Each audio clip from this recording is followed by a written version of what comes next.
Hi guys, welcome back. I've got here a watch that we missed. A watch that everybody missed basically. It's a watch that Seiko released, and they released it to 5 countries only, and we weren't one of those countries. It's basically called the Seiko Blue Butterfly Fish. It's lovely to look at. It's a really nice looking watch. It's based on a baby tuna frame, and as you can see, it's quite striking, very bold and very beautiful. So stick around as I share my honest review on this Seiko Blue Butterfly Fish.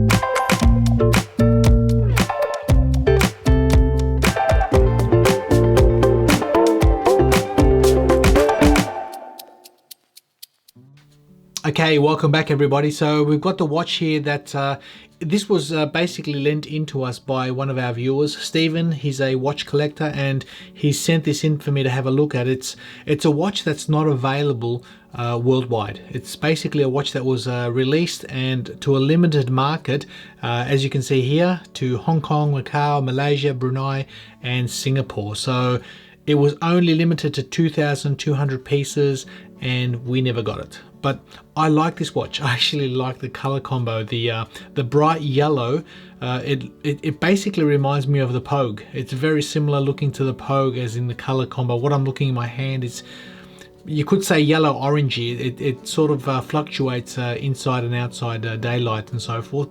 The name is taken from the butterfly fish itself, the colors, the beautiful blue and the amazing looking yellow.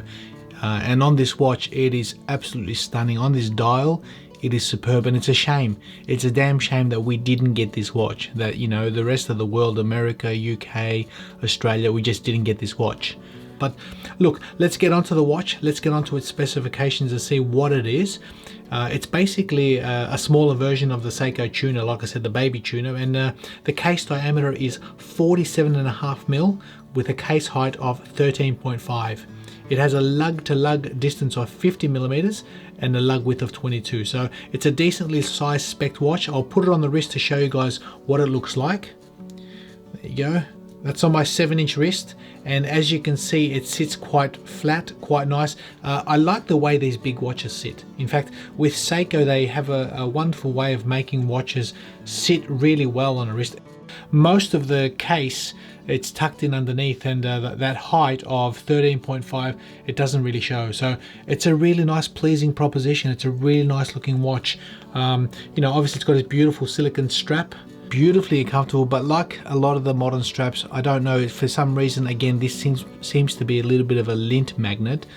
I can see the strap on this thing, it's very nice, it's very soft. You know, you've got your buckle, your keeper and so forth signed. Really well made, really nice and comfortable on the wrist, but again, unfortunately, it seems to be like a little bit of a lint magnet or a dust magnet, maybe because it's dark blue. Yeah, it seems to sort of attract a little bit of dust. Not that bad, not as a previous generation, but still it's there. So I just want to share that with you guys. The comfort, the comfort of this particular watch is lovely. It doesn't weigh too much, and it's got a really bold, striking presence.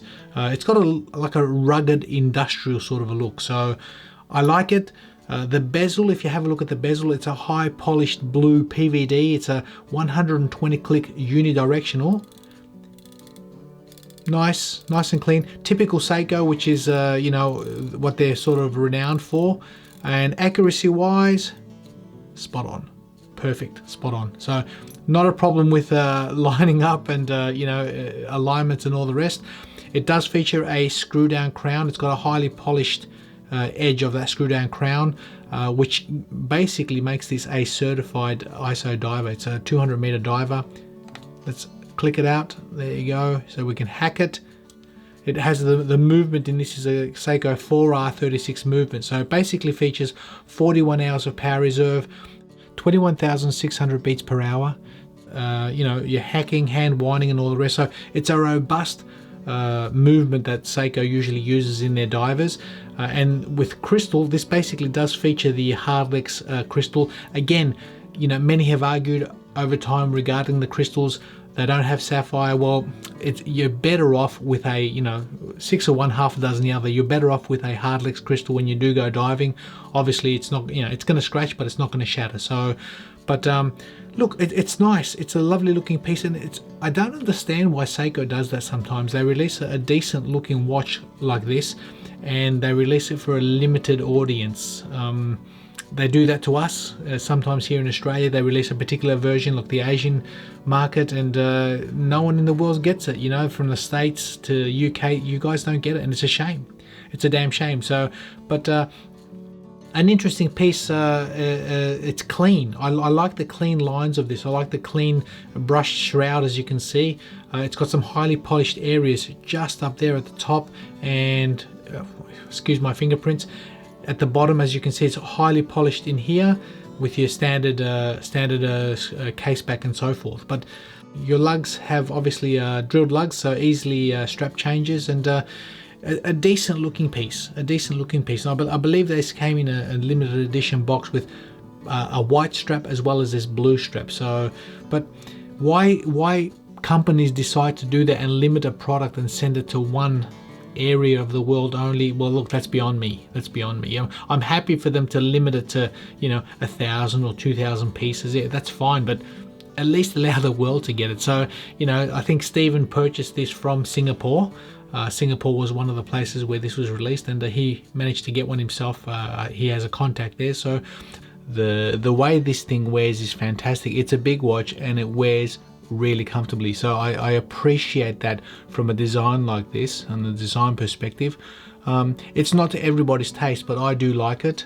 And lastly, I'll leave some imagery and some photos and stuff at the end of the video, so you know, some close-ups, some high definition stuff, so you can have a look at the watch in greater detail. And if you like the content that you saw here, if you like the sort of videos I'm producing, I encourage you guys to subscribe and hit that notification bell. It really does help this channel to grow, and I can continue to produce videos like this. So thank you for watching, guys. We'll see you all in the next video.